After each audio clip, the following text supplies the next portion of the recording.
Bonsoir, donc pour cette analyse, on peut voir que nous avons un Marubozu ici, qui est très prononcé et qui constitue un avalement baissier.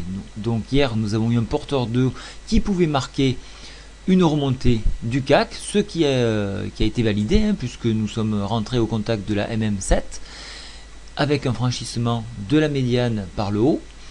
Et bon, bien sûr, les gens ont commencé de réaliser que c'était que de la poudre aux yeux, ce plafond. Donc ça commençait à nouveau à shorter en enfonçant médiane support sur 3696. Et ce qui a été très dangereux et qui a été enfoncé, c'est le support majeur qui se trouve à 3653. Donc ça, c'est un point qui est très, très grave de conséquence. Nous avons également enfoncé un support qui se trouvait à 3610 et nous avons retrouver donc les 100% du Fibonacci ici qu'on peut voir, que je vous avais tracé auparavant. Donc si on fait un petit zoom arrière, donc je vous ai tracé une petite ligne en noir qui correspond, alors je me suis amusé à regarder, qui correspond à la journée du 1er septembre. Donc vous voyez, on remonte bien en arrière. Donc ça c'était pour le petit clin d'œil. Le zigzag maintenant indique une tendance baissière. Et donc si je viens un petit peu sur les indicateurs oscillateurs, donc la MACD confirme sa baisse et n'est pas prêt de revenir. Le RSI lui a encore une marge de manœuvre à la baisse en affichant 31, allez on va dire 32.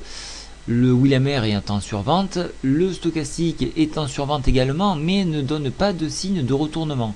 Et le rock'n'roll, lui, affiche toujours une tendance négative depuis plusieurs jours déjà. Donc, avalement baissier, très négatif. Donc, la poursuite devait se faire, même si nous remontons, reconquérir maintenant le support, pardon, la résistance à 3610, immanquablement, on repartira vers le bas. Donc ce que je vous avais dit en hebdomadaire est malheureusement en train de se réaliser avec un point bas à 3382. Donc jusqu'où peut aller le CAC? Il peut aller jusqu'à 3382 pour répondre à des questions qui m'ont été envoyées par mail. Voilà, donc si je trace en journalier maintenant des tendances, voilà un peu ce qui peut se passer. Donc on peut donc il y a trois points intéressants à exploiter. Donc une tendance qui se situe à peu près à 3591, une à 3618 et une autre à 3633. Donc vu que les vacances approchent, je ne vais pas m'amuser à prendre des risques, à tenter des titres, d'autres titres. J'ai vendu ma position LVC en plus-value, comme je l'avais dit, j'ai proposé par mail un stop qui a été efficace, et donc retenter maintenant du LVC alors que nous avons enfoncé un support majeur, c'est très délicat, donc je donnerai des précisions en newsletter, savoir un petit peu qu'est-ce qu'on pourrait faire, des positions à l'achat comme à la vente. Ça se fera dans la journée en scalping et je vous les donnerai donc par la newsletter CAC. Donc pensez bien à cocher newsletter CAC lorsque vous enregistrez pour avoir cette information là.